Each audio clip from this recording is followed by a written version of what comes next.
प्रिय दर्शकों, गीता का छठे अध्याय में 17वां श्लोक है।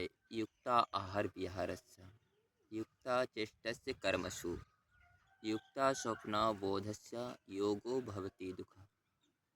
ये श्लोक हमें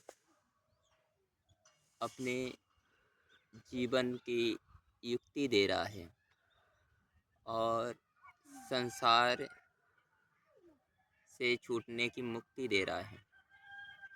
संसार में किस तरह से हम जिए और अपने आप को कैसे नियमित, संयमित, सदाचारी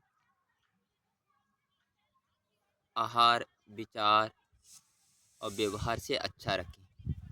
शुद्ध आहार, शुद्ध विचार और शुद्ध व्यवहार में जीने से हमें क्या लाभ होता है, ये इसमें बताया गया।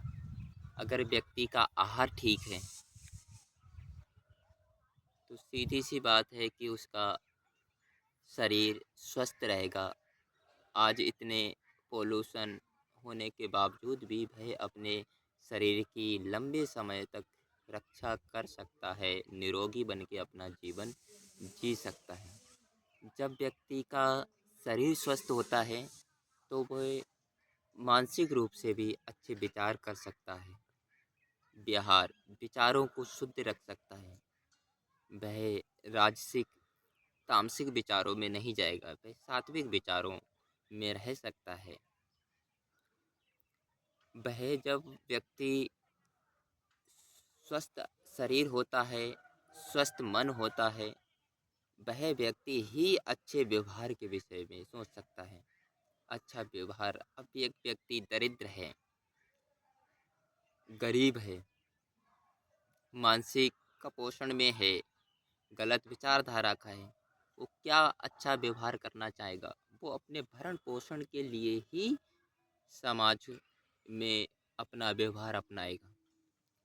किसी की मजदूरी करेगा, उसमें भी उसका लालच होगा, और किसी की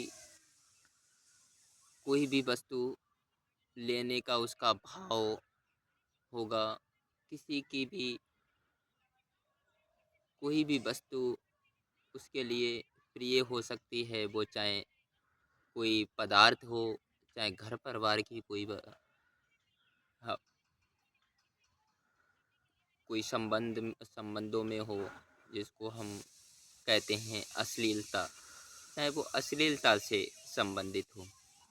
तो मैं कहना यही चाह रहा हूँ प्रिय दर्शकों कि जो गीता है वो हमें जीने का ज्ञान देती है, व्यवहार का ज्ञान देती है, ऐतिहासिक ज्ञान देती है, ना कि वो हमें मत पंथ संप्रदाय सिखाती है कि आप हिंदू धर्म के हो या सनातन धर्म के हो तभी आप गीता को पढ़ो, भगवत गीता को सुनो। नहीं, ये मनुष्य मात्र के लिए है।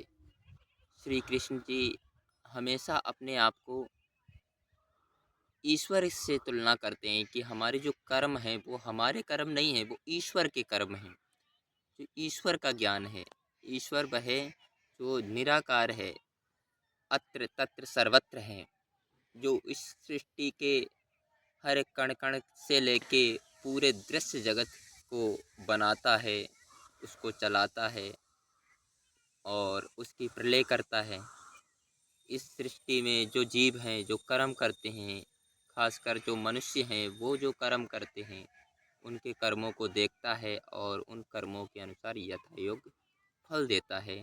तो मैं इस श्लोक के माध्यम से और भी बहुत सारी बातें कह सकता था, पर मैं यहीं पे अपनी बातों को सीमित रखता हूँ। शुद्ध आहार से हमारा स्ट्रक्चर बनता है, शुद्ध विचार से हमारा करेक्टर बनता है। इन्हीं बातों को फोकस करें और शुद्ध आहार, शुद्ध विचार में अपना जीवन जीवन जीने का प्रयास करें। नियमित, जो अब अगले बताया है कि जो शुद्ध आहार, शुद्ध विचार में नियमित रूप से निरंतर सत्कार, बोध है, ऐसे एक योग दर्शन में सूत्र है। तो उस सूत्र में यही बताया गया है, जो निरंतर अपने कर्मों को परिष्कृत करता रहता है, अच्छे से अच्छा करता रहता है, वो ही इस संसार में धर्म, अर्थ, काम, मोक्ष की तरफ बढ़ता है। धर्म, अर्थ, काम ये हमारे साधन बन जाते हैं। जो अपने कर्मों में कुशलता रखता है, अपने कर्मों को सतत अच्छा बनाने के लिए प्रयास करता है। तो इन्हीं बातों के साथ में अभी हम विराम लेते हैं। ओम